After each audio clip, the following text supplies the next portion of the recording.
नमस्कार दोस्तों, मैं रोहित चौधरी यूनिटी क्लासेस में आपका स्वागत करता हूं।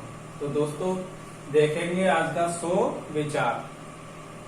जैसे फल और फूल किसी की प्रेरणा के बिना ही अपने समय पर वृक्षों में लग जाते हैं, ठीक उसी प्रकार किए हुए अच्छे और बुरे कर्म भी अपने समय पर जीवन में स्वतः ही फल देने आते रहते हैं।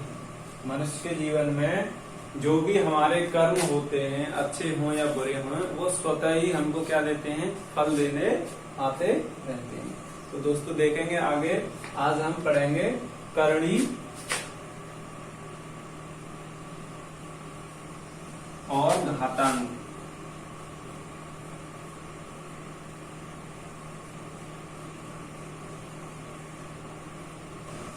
तो देखेंगे दोस्तों, करणी यानी काड़ी किसे कहते हैं। वर्गमूल निकालते समय किसी संख्या का वह भाग जो पूर्ण वर्ग में नहीं बदल पाता करणी कहलाता है। तो दोस्तों करणी का चिन्ह क्या होता है।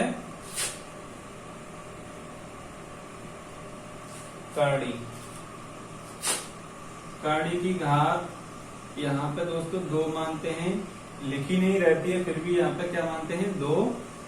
यहाँ पे 3 रूट हो गया, यहाँ 4th रूट हो गया, क्यूब रूट है, स्क्वायर रूट है, और ये 5th है, ये 6 है। यानी करणी की घात 6, 5, 4, 3, 2। 2 को लिखते नहीं है, लेकिन यहाँ पे 2 मानते हैं। जैसे देखते हैं दोस्तों, अब इसकी करणी की घात 2, तो यानी फैक्टर होंगे इसके 5 into 5। यहाँ पे करणी की घात 2 है, इसीलिए अंदर दोस्तों जोड़ा किसके बनाएंगे, 2 के रूप में। तो आंसर क्या हो जाएगा, बाहर 5।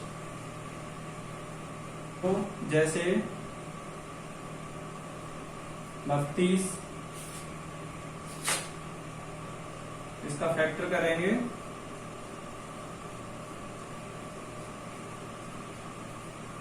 2 दूनी 4 दूनी 8 दूनी 16 दूनी 32, कितना हो गया 3 to 5, यानी ये करणी 5 के अंतर्गत आ जाएगी। 4 हो, 3 हो, 6 हो, जितनी भी करणी की घात होती है दोस्तों, अंदर उतने ही अंकों का जोड़ा बाहर निकालते हैं।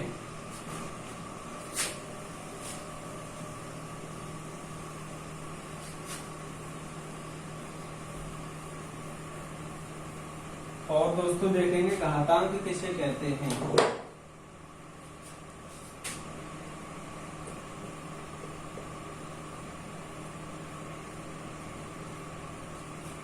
घातांक क्या होता है दोस्तों, किसी भी संख्या का हम उसी संख्या से 2 बार या 3 बार गुणा करते हैं।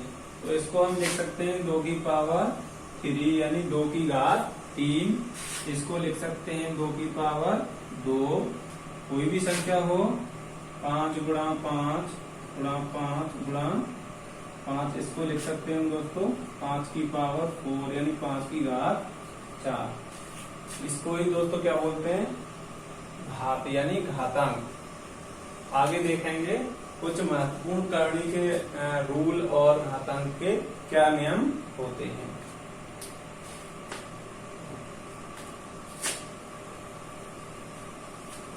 तो नियम पहला देखेंगे दोस्तों, यानी घातांकीय गुणनफल।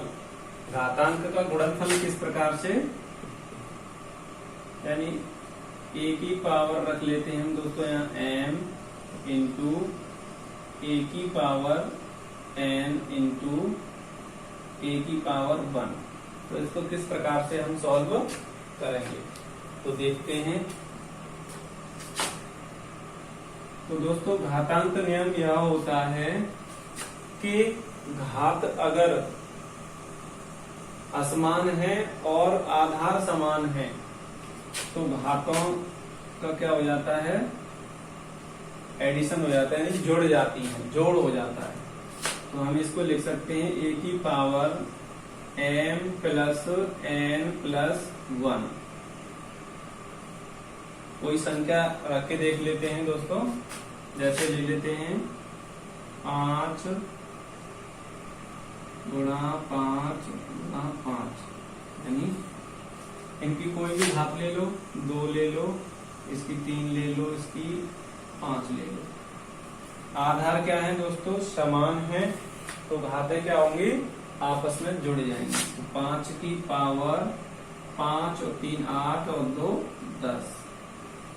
आंसर क्या होगा दोस्तों हमारा 5 की पावर 10, यानी 5 की घात 10। नियम दूसरा देखेंगे दोस्तों, घातांकीय भाग। a की पावर m और a की पावर n।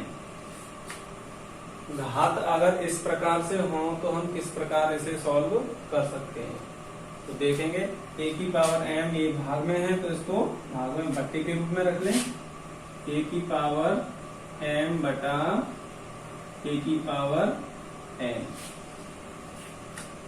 घातांक का नियम है दोस्तों कि अगर हम घात नीचे वाली संख्या ऊपर लेके जाएंगे तो यह हो जाएगा आपका a की पावर m माइनस n। ये घात किसकी हो जाएगी, माइनस की हो जाएगी।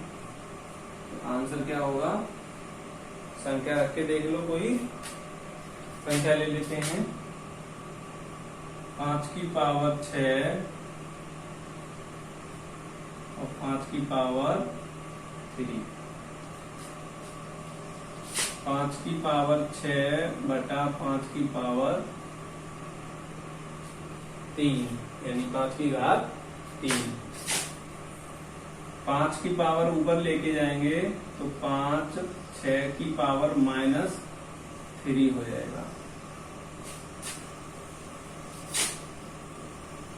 5 की पावर 6 में से 3 गया तो 3 बचा दोस्तों। आंसर कितना होगा 125, यानी 5 का 3। 5 25, 25 पंजे 125। आगे देखेंगे नियम नंबर 3 देखेंगे दोस्तों, घात की घात, यानी किसी संख्या के ऊपर घात के ऊपर घात हो तो क्या होगा, नियम देखेंगे। तो इसको देखेंगे दोस्तों, यानी घात के ऊपर जो घातें होती है वो आपस में क्या हो जाता है, उनका गुणा हो जाता है। a की power m into n into p।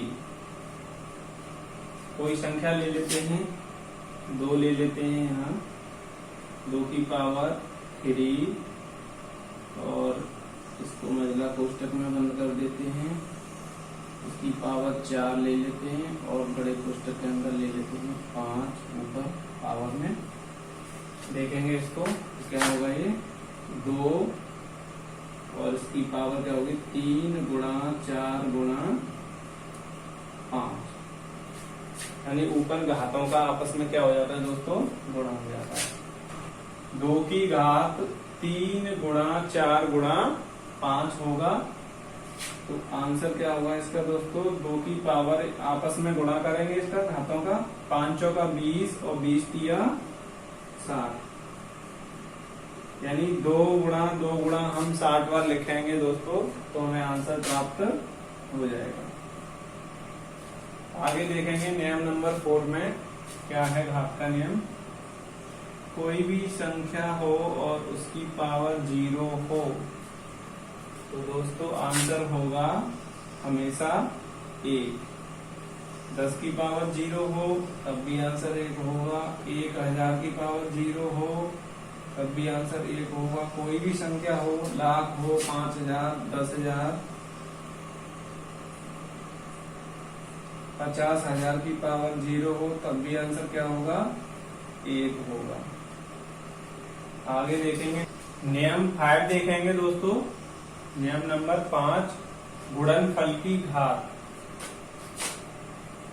यानी कोई भी संख्या गुणनफल में हो और उसकी घात 1 ही हो। जैसे ले लेते हैं 2.5 इंटू 7 की पावर 3। तो हम इसको दोस्तों किस प्रकार से और लिख सकते हैं, तो देखेंगे 2 की पावर 3 गुणा 5 की पावर 3 गुणा 7 की पावर 3। इसको हल करेंगे, आंसर प्राप्त हो जाएगा।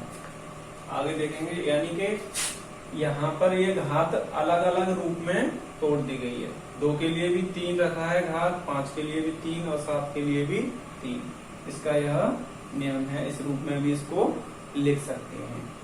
व्युत्क्रम का नियम में देखेंगे दोस्तों, नियम नंबर 6 व्युत्क्रम का नियम, यानी घात में व्युत्क्रम किस प्रकार से करते हैं। तो सबसे पहले देखेंगे नंबर फर्स्ट में a की पावर m, यानी a की घात m को हम व्युत्क्रम में कैसे लिखेंगे, 1 बटा a की पावर m, ये हो गया व्युत्क्रम।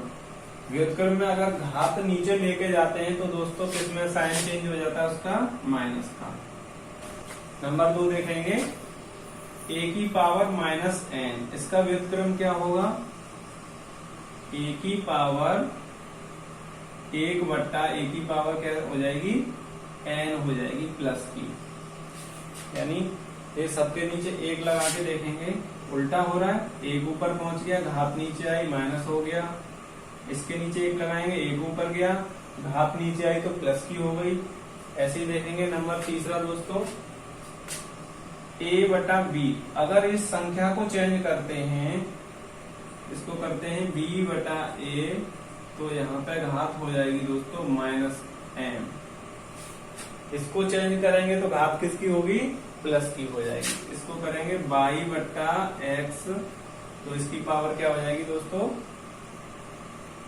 प्लस की n हो जाएगी।